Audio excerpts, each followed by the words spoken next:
Bismillahirrahmanirrahim. Assalamualaikum warahmatullahi wabarakatuh. Salam literasi. Perkenalkan, nama saya Rizka Amalia Manopo dengan NIM 221011060054. Program Studi Sistem Informasi, Fakultas Matematika dan Ilmu Pengetahuan Alam, Universitas Samratulangi, dan dosen pengampu mata kuliah Bahasa Indonesia Dr. Jenny Imbang MHum dan Mem Vince Watak SPD MPD.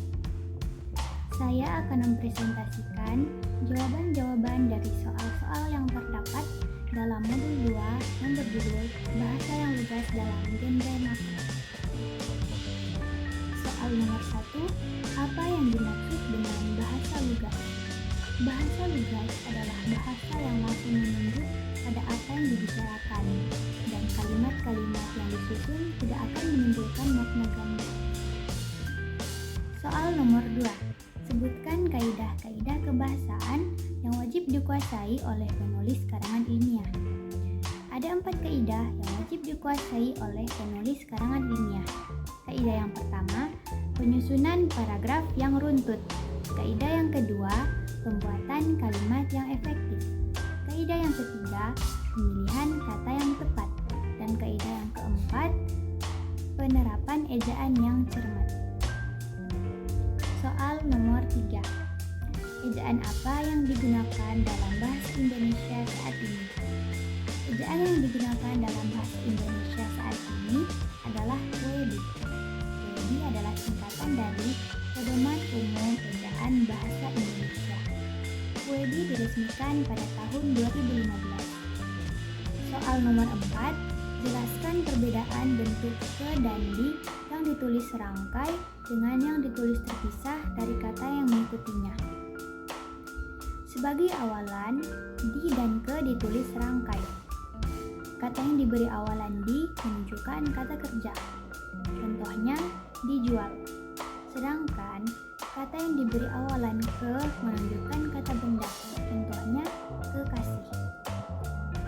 Dan jika kata depan ke dan di diikuti oleh kata benda yang menunjukkan tempat atau arah, maka penulisan ke dan di itu terpisah dari kata yang mengikutinya. Soal nomor 5, apa sajakah dua golongan dalam unsur pinjaman dalam bahasa Indonesia? Berikan contohnya selain dari apa yang telah dipaparkan. Golongan pertama, unsur pinjaman yang belum sepenuhnya terserap ke dalam bahasa Indonesia. Contohnya, check out dan check in. Golongan kedua, unsur pinjaman yang penulisan dan pengucapannya telah disesuaikan dengan kaidah kebahasaan bahasa Indonesia seperti informasi yang berasal dari information, transformasi yang berasal dari transformation, dan komunikasi yang berasal dari communication. Soal nomor 6, jelaskan penggunaan tanda titik dan tanda koma dan berikan satu contoh kalimat yang memuat dua tanda baca tersebut. Pertama, tanda titik. Tanda titik dipakai pada akhir kalimat yang bukan pertanyaan atau seruan. Contoh kalimatnya, aku tinggal di Tomohon. Yang kedua, tanda titik dipakai di belakang angka atau huruf pengkodean suatu judul bab dan subbab.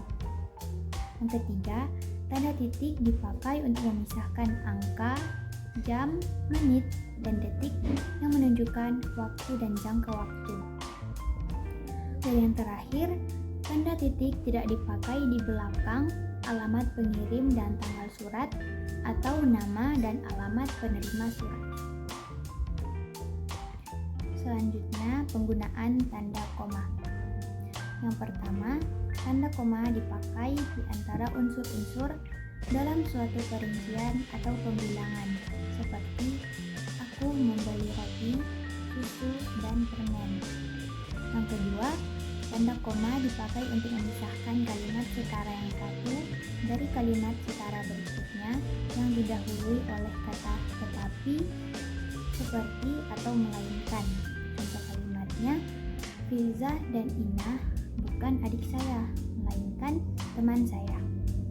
Yang ketiga, tanda koma dipakai untuk memisahkan anak kalimat dari induk kalimat jika anak kalimat itu mendahului induk kalimatnya. Dan tanda koma tidak dipakai untuk memisahkan anak kalimat dari induk kalimat jika anak kalimat itu mengiringi induk kalimatnya. Yang keempat, tanda koma harus dipakai di belakang kata atau ungkapan penghubung antar kalimat yang terdapat pada awal kalimat. Seperti oleh karena itu, jadi, lagi pula, meskipun begitu, dan akan tetapi. Yang kelima, tanda koma dipakai untuk memisahkan kata seperti oh, ya, wah, dan aduh. Contohnya, oh begitu. Contoh kalimat yang memuat tanda titik dan tanda koma. Aku pergi ke Wale Mereiden bersama Inah, Rahima, Mail, dan Maim.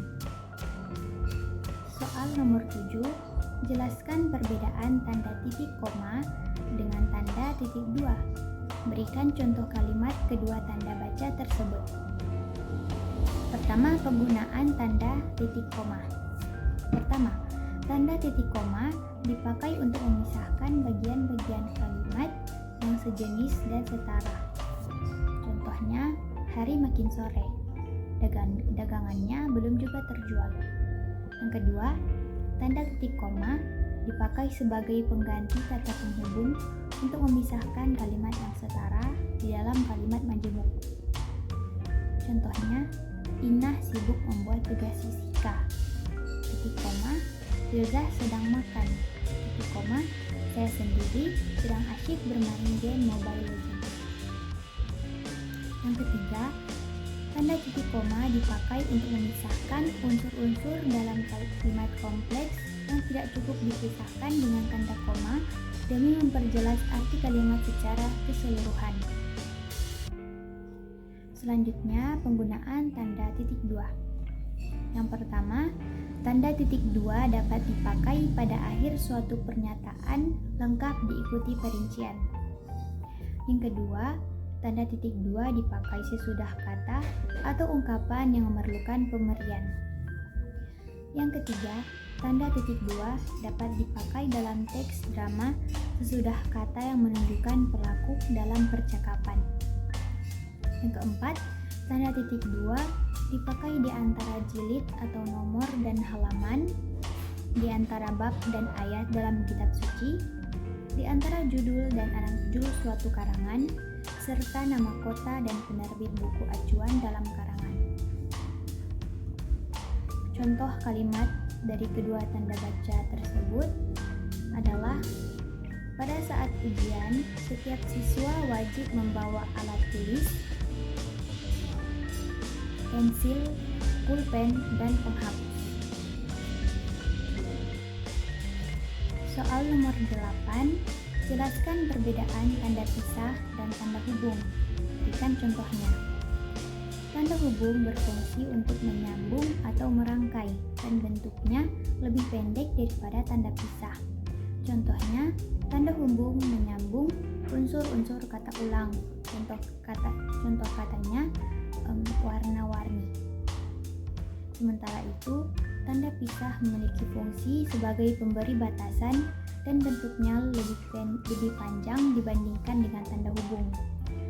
Contohnya, tanda pisah dipakai di antara dua nama tempat atau tanggal dengan arti sampai ke atau sampai dengan.